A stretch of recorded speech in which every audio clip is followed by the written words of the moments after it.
یسألونک ماذا ينفقون، لوگ آپ سے پوچھتے ہیں کیا خرچ کریں، یعنی مال ہم کسے دیں۔ یہ جو سوال کیا گیا یہ نفلی خیرات کے بارے میں کیا گیا، یعنی ہمیں بتائیے کہ ہم مال کہاں خرچ کریں جس سے ہمیں ثواب ملے۔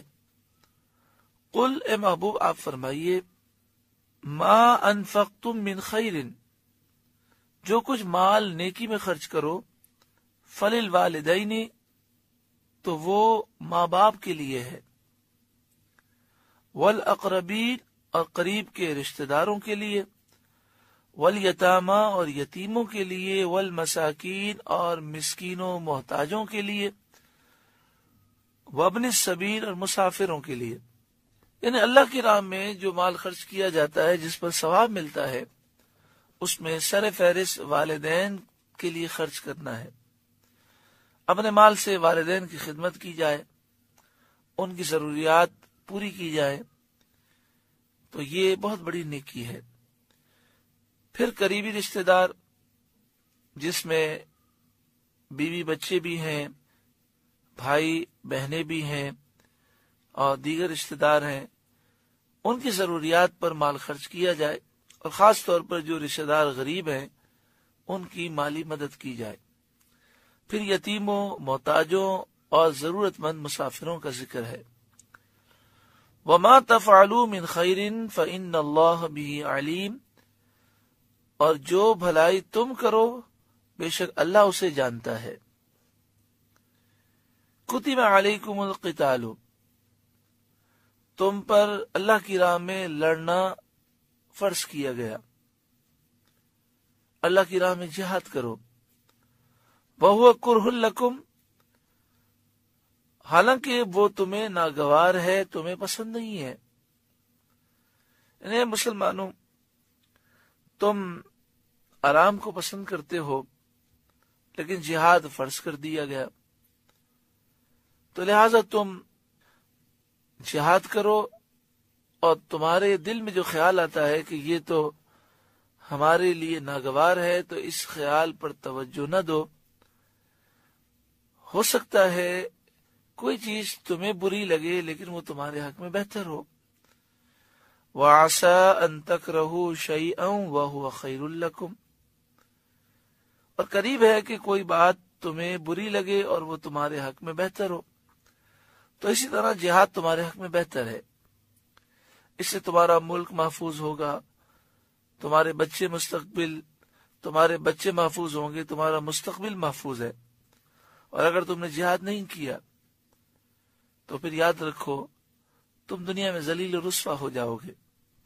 آج مسلمانوں نے جہاد کو چھوڑ دیا اور دنیا کی طلب میں وہ مشغول ہو گئے۔ آج دیکھیں پوری دنیا میں مسلمان ذلیل و رسوا ہے۔ وَعَسَىٰ أَن تُحِبُّوا شَيْئًا وَهُوَ شَرٌّ لَكُمْ، اور قریب ہے کہ کوئی بات تمہیں پسند آئے اور وہ تمہارے حق میں بری ہو۔ وَاللَّهُ يَعْلَمُ وَأَنْتُمْ لَا تَعْلَمُونَ، اور اللہ جانتا ہے اور تم نہیں جانتے۔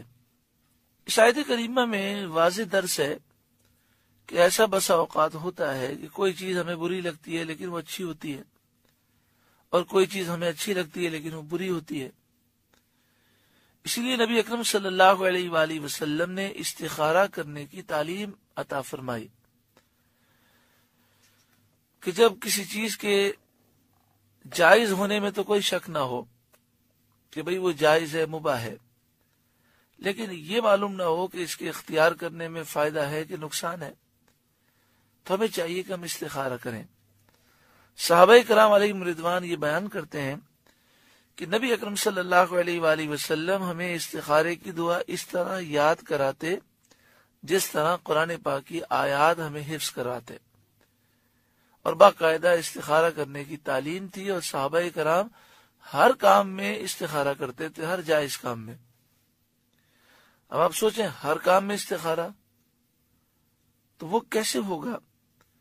تو دیکھیں اس کا آسان جو طریقہ ہے وہ یہ ہے کہ حدیث پاک میں استخارے کی دعا سکھائی گئی، اول آخر درود پاک پڑھ کر استخارے کی دعا پڑھ لی جائے اور اللہ تعالیٰ کی بارگاہ میں یوں دعا کر لی جائے کہ مالک و مولا یہ بہتر ہے تو میرے لیے آسان کر دے، اور برا ہے تو میرا دل اس سے پھیر دے۔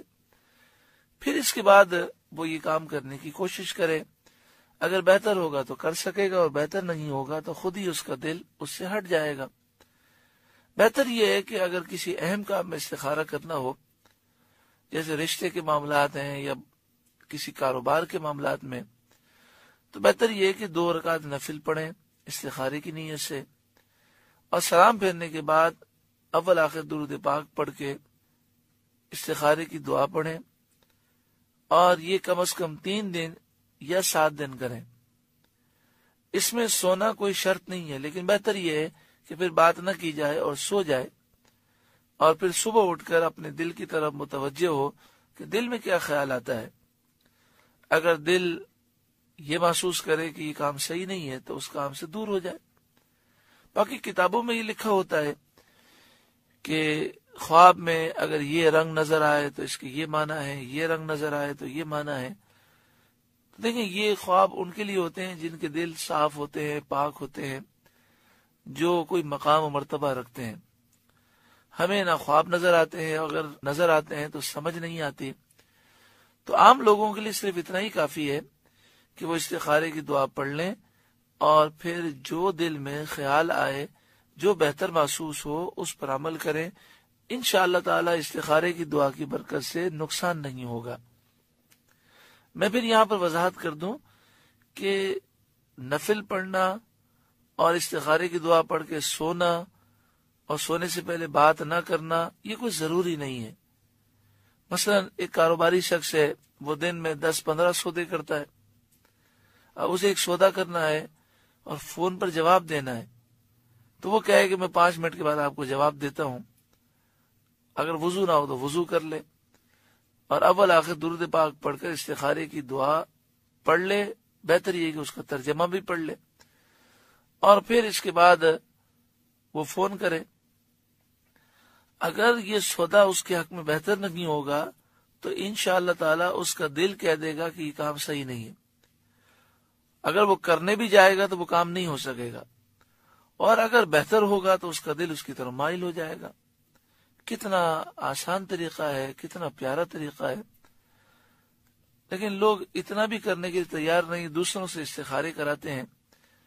حالانکہ نبی اکرم صلی اللہ علیہ وآلہ وسلم نے جو طریقہ دیا وہ آپ کا طریقہ بتایا ہوا یہ ہے کہ جس کا معاملہ ہے وہ خود استخارہ کرے۔ اللہ تبارک و تعالی ہمیں ان طریقوں پر عمل کی توفیق عطا فرمائے۔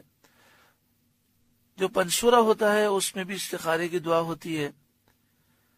آپ باہر شریعت مکتب سے یا کسی بھی مکتب سے حضرت علامہ شفیع وقاڑوی علیہ رحمہ کی کتاب جس کا نام ہے نماز، وہ لے لیں تو استخارے کی دعا بھی ہے، اس میں ترجمہ بھی ہے، اور اس کے علاوہ نماز پوری لکھی ہوئی ہے اور ہر چیز کا ترجمہ بھی ہے۔ تو انشاءاللہ تعالی اس کتاب کی برکت سے نماز میں پڑھی جانے والی تمام چیزوں کے تراجم یاد ہو جائیں گے، اور اس کی برکتیں زیادہ ملیں گی، کیونکہ نماز میں جو چیز ہم پڑھتے ہیں اگر اس کا ترجمہ معلوم ہے تو توجہ سے ہم پڑھ سکتے ہیں۔ استخارے کے عنوان سے ایک بات یہ بھی ہے کہ آپ باہر شریعت مسجد سے الوظیفۃ الکریمہ حاصل کر لیں۔ اس میں یہ دعا لکھی ہے، اللہم اغفر لی واختر لی ولا تکلنی الی اختیاری۔ یہ صبح و شام 7 مرتبہ جو پڑھ لے گا تو یہ دعا دن اور رات کے ہر کام کے لیے استخارہ ہے۔ یعنی اس دعا کی برکت سے انشاءاللہ پورے دن میں اس کے فیصلے درست ہوں گے، اور جو چیزیں اس کے لیے نقصان دہ ہیں اللہ تعالیٰ اس کے دل میں یہ بات ڈال دے گا کہ یہ چیز مناسب نہیں ہے، وہ اس سے دور ہو جائے گا۔ اللہم اغفر لی واختر لی ولا تکلنی الی اختیاری۔ الوظیفۃ الکریمہ کتاب آپ باہر شریعت سے حاصل کر لیں تو انشاءاللہ تعالی اور بھی وظائف ہیں، یہ بھی پڑھیں، صبح و شام اسے 7 مرتبہ پڑھیں تو ہر کام کے لیے، پورے دن کے ہر کام کے لیے انشاءاللہ یہ استخارہ ہو جائے گا۔ ایک بات یاد رکھیں کہ جو چیزیں فرض ہیں، واجبات ہیں، سنت مؤکدہ ہیں، ان کے لیے استخارہ نہیں کیا جاتا۔ اسی طرح جو حرام چیزیں ہیں، ناجائز ہیں، ان کے لیے بھی استخارہ نہیں کیا جاتا. صرف ایسے امور جو جائز ہیں، مباح ہیں، جن کے کرنے میں بھی گناہ نہیں ہے اور نہ کرنے میں بھی گناہ نہیں ہے، ان کے بارے میں استخارہ کیا جاتا ہے. مثلا مثال کے طور پر رشتہ آیا، اور جہاں سے رشتہ آیا ہے وہ لڑکا بد عقیدہ ہے، بد مذہب ہے، گستاخ رسول ہے، گستاخ صحابہ ہے، گستاخ اولیاء ہے، قادیانی ہے. تو اب مجھے بتائیے کہ سیدھی سی بات ہے کہ وہاں رشتہ کرنا حرام ہے. تو اب ایسے موقع پر استخارہ نہیں کیا جا سکتا کہ بندہ کہے جی میں استخارہ کروں. پھر مسئلہ یہ ہے کہ لوگ مختلف جگہوں سے استخارہ کراتے ہیں، اور وہ استخارے اتنے پاورفل ہوتے نہیں ہیں. کوئی تسبیح کا استخارہ کرتا ہے، کوئی پانی کا استخارہ کرتا ہے، کوئی پرچیوں کا استخارہ کرتا ہے. یہ سارے طریقے حدیث پاک سے اور نبی اکرم صلی اللہ علیہ وآلہ وسلم اور صحابہ کرام سے ثابت نہیں ہے. آپ یوں کہہ سکتے ہیں کہ یہ ایک نیک فعل ہے. ان استخاروں کی وہ اہمیت نہیں ہے جو حدیث پاک میں استخارے کا طریقہ سکھایا گیا. اب ہوتا یہ ہے کہ رشتہ ایک بدعقیدہ شخص کی طرف سے آیا ہے، اور وہ کسی جو ہے تسبیح والے سے یا کسی اور شخص سے استخارہ کرا لیتے ہیں، اس کا رزلٹ بھی غلط ہوتا ہے. وہ کہہ دیتا ہے کہ جناب ٹھیک ہے آپ رشتہ کر سکتے ہیں. تو شرعی مسئلہ یہ ہے کہ جو کام حرام ہے اس میں استخارہ نہیں کیا جا سکتا. حرام کام کبھی بھی جائز نہیں ہو سکتا. اور دوسری بات یہ کہ استخارہ کرنے والے پر لازم ہے کہ وہ یہ پوچھے کہ آپ جس کام کے لیے استخارہ کروانا چاہتے ہیں وہ کیا کام ہے. مثلا کوئی شخص کہے کہ میں ایک کاروبار شروع کرنا چاہتا ہوں، مجھے آپ استخارہ کر کے بتائیں کہ یہ کام کرنا میرے لیے درست ہے کہ نہیں. اس نے تسبیح کا استخارہ کر کے یا کوئی اور استخارہ کر کے بتا دیا جی بالکل درست ہے.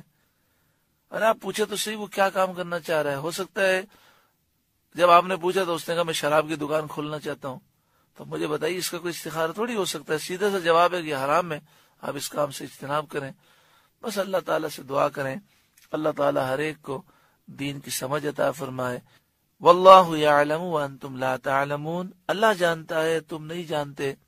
اسی طرح جب ہم دعا کریں تو دعا میں بھی عافیت مانگنی چاہیے. اے اللہ یہ کام میرے حق میں بہتری کے ساتھ، عافیت کے ساتھ لکھ دے. اے اللہ مجھے یہ عطا فرما خیر و عافیت کے ساتھ. اس طرح دعا کرنی چاہیے. اللہ تبارک و تعالی ہمیں عمل کی توفیق عطا فرمائے. سورہ بقرہ کا 26واں رکوع مکمل ہوا. اس رکوع کی برکتوں سے اللہ تعالی ہمیں مالا مال فرمائے.